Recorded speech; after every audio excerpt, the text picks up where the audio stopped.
சமையல் சீசன் 9 டே 39ல பார்த்தீங்கன்னா, பலவிதமான முயற்சிகள் பண்ணியும் தோத்து போன பிக் பாஸ் என்ன பண்ணாருன்னா, டாஸ்க்க விளையாட வச்சு தானும் ஒரு மெம்பர் ஆயி, என்ன பண்ணாலும் இவங்க வந்து எதுவுமே காட்ட மாட்டேங்கிறாங்களே! ஒரு ரியாக்ஷனும் இல்லையே! இது வந்து வெளில பேசப்படலையே இந்த சீசன் அப்படின்னு சொல்லி யோசிச்ச பிக் பாஸ் தான் வந்து ஒரு டாஸ்க் வச்சாரு. அது என்னன்னு பார்த்தீங்கன்னா, அமித், கனி அண்ட் விக்ரம நடுவரா போட்டு இவங்க 3 பேரையும் ஜட்ஜ் பண்ண சொல்றாங்க. அதாவது 1 to 14 பிளேஸஸ் யார் டிசர்விங் இது மெச்சூரிட்டி லெவல் அண்ட் கேம் விளையாடுறத பொறுத்து அப்படின்னு சொல்லி இது பண்ண சொல்றாங்க.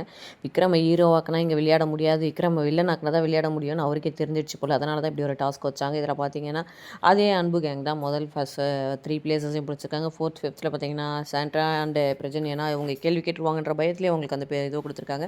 அரோரா பேசாததுனால தான் அவளுக்கு 7th பிளேஸ் கொடுத்துருக்கீங்க அப்படின்னு சொல்கிறாங்க. அதாவது உங்களுக்கு தெரிஞ்ச ஆளுங்களுக்கு மட்டும் நீங்கள் வந்து 1, 2, 3, 4 ஃபைன் கொடுக்குறீங்க. திவாகர் ஒரு பக்கம் கம்ப்ளைண்ட் பண்ணேன். இதனால் வந்து இந்த கடைசி 3 இடத்துல இருந்த கானா வினோத் ஆகட்டும், பார்வதி ஆகட்டும், எஃப்ஜே, பார்வதி அண்ட் திவாகர் 3 பேரை வந்து செல்லுக்கு போக சொல்கிறாங்க. இவங்க என்ன சொல்கிறாங்க, அவங்களுக்கு பிடிச்சவங்கள மட்டும் இது பண்ணுறாங்க, பேசுகிறவங்கள வந்து கொடுக்குறாங்க. திவாகர் கம்ப்ளைண்ட். திவ்யா இன்னொரு பக்கம் என்ன சொல்கிறாங்கன்னா, நீங்கள் வந்து பாஸ் வந்து நடுநிலையாக நடந்துப்பீங்கன்னு சொல்லி கொடுத்தாரு, ஆனால் நீங்கள் இல்லைன்னு சொல்கிறாங்க.